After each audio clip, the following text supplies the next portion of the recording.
नमो नमः। आज हम संस्कृत व्याकरण के अंतर्गत वर्ण परिचय का अध्ययन करेंगे। वर्ण अर्थात भाषा की वह छोटी से छोटी इकाई जिसके और अधिक टुकड़े न किए जा सके उन्हें वर्ण कहते हैं। वर्ण को अक्षर भी कहा जाता है। वर्णों को दो भागों में बांटा गया है। पहला स्वर वर्ण, दूसरा व्यंजन वर्ण।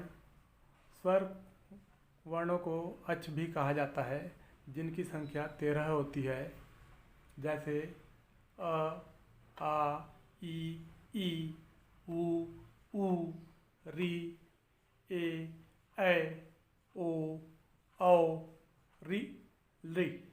इस तरह से यह 13 स्वर वर्ण होते हैं। इन स्वर वर्णों को भी 3 भागों में बांटा गया है। पहला है ह्रस्व स्वर।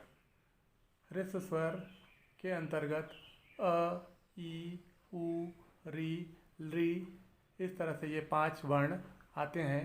ह्रस्व स्वर के उच्चारण में बहुत ही कम समय लगता है। दूसरा नंबर है दीर्घ स्वर का।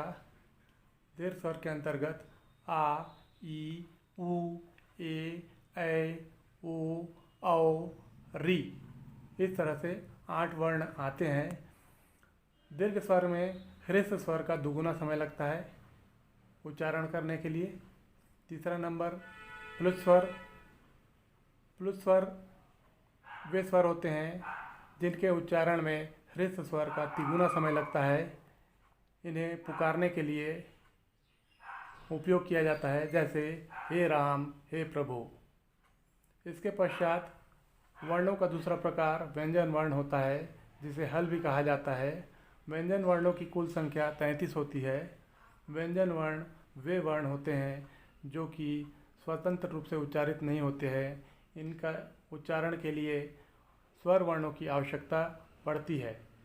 स्वर व्यंजन वर्णों को भी 3 भागों में बांटा गया है। पहला स्पर्श व्यंजन वर्ण, दूसरा अंतस्थ व्यंजन वर्ण, तीसरा ऊष्म व्यंजन वर्ण। इसमें पहला स्पर्श व्यंजन वर्ण आता है, जिसमें 25 वर्ण आते हैं और 5 वर्गों में विभक्त होते हैं। पहला वर्ग क वर्ग होता है। क वर्ग के अंतर्गत क, ख, ग, घ, अंगा, ये 5 वर्ण आते हैं। इसके बाद दूसरा वर्ग होता है च वर्ग। च वर्ग के अंतर्गत च, छ, ज, झ, ञ। ट वर्ग। ट वर्ग के अंतर्गत ट, ठ, ड, ढ, अण। चौथा वर्ग है त वर्ग। त, थ, द, ध, न। और अंतिम 5वां वर्ग में प, फ, ब, भ, म, ये 5 वर्ण आते हैं। इस तरह से व्यंजन वर्ण में ये 25 वर्ण होते हैं। इन वर्णों का उच्चारण स्थल भी अलग अलग होता है। जैसे क वर्ग का उच्चारण स्थल कंठ होता है, अर्थात क वर्ग के वर्णों का उच्चारण कंठ से होता है।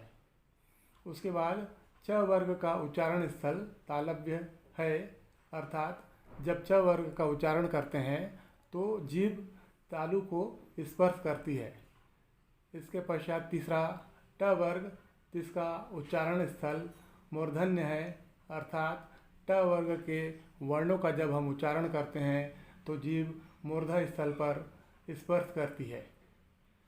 चौथा त वर्ग, इसका उच्चारण स्थल दंत्य है, अर्थात जब त वर्ग के वर्णों का उच्चारण करते हैं तो जीभ दांतों को स्पर्श करती है।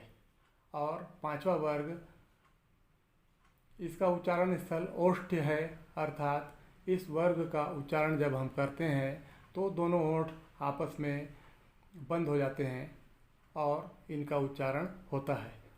अब हम इन 5 वर्ग के प्रथम और द्वितीय वर्ण को देखेंगे, जो कि कोमल वर्ण कहलाते हैं या मृदु वर्ण कहलाते हैं। क, ख, च, छ, ट, ठ, त, थ, प, फ। इनका उच्चारण बहुत ही कोमलता से होता है, इसलिए इन्हें कोमल वर्ण या मृदु वर्ण कहा जाता है। उसके बाद हर वर्ग का तीसरा और चौथा वर्ण कठोर वर्ण कहलाता है, क्योंकि इनका उच्चारण में थोड़ी सी कठोरता होती है। जैसे ग, घ, ज, झ, ड, ढ, द, ध, ब, भ।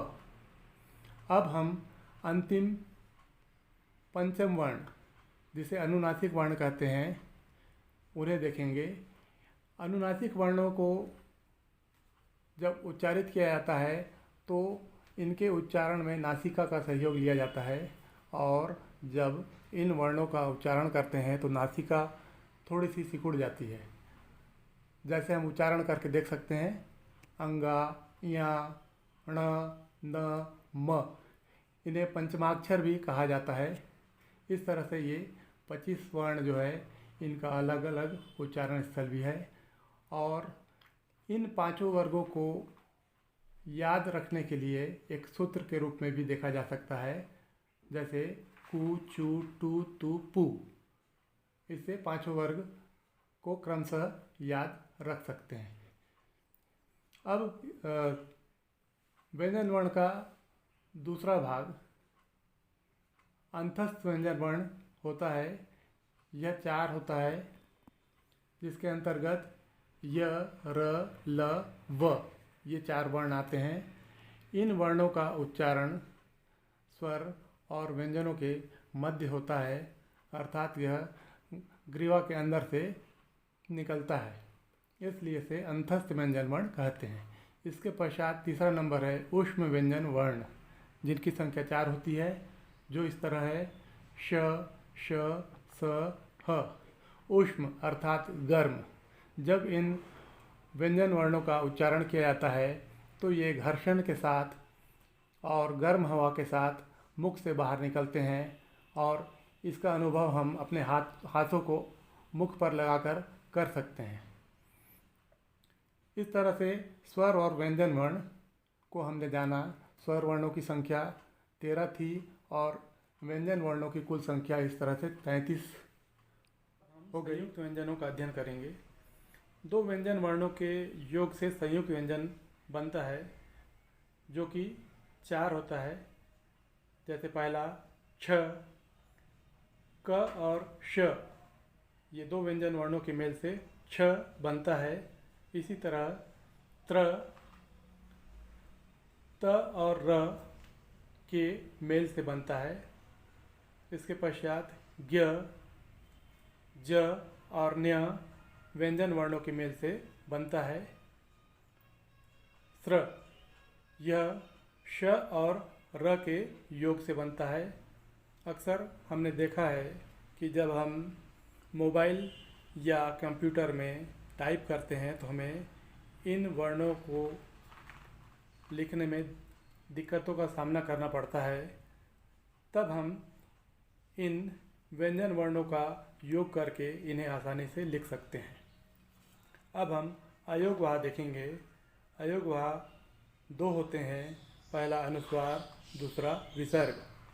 अनुस्वार स्वर के ऊपर लगाया जाता है तथा विसर्ग स्वर के बाद लगाया जाता है। अंत में हम अवग्रह को जानेंगे।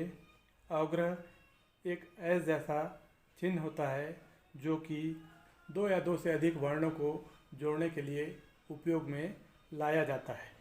उदाहरण के लिए कह, धन, अपि।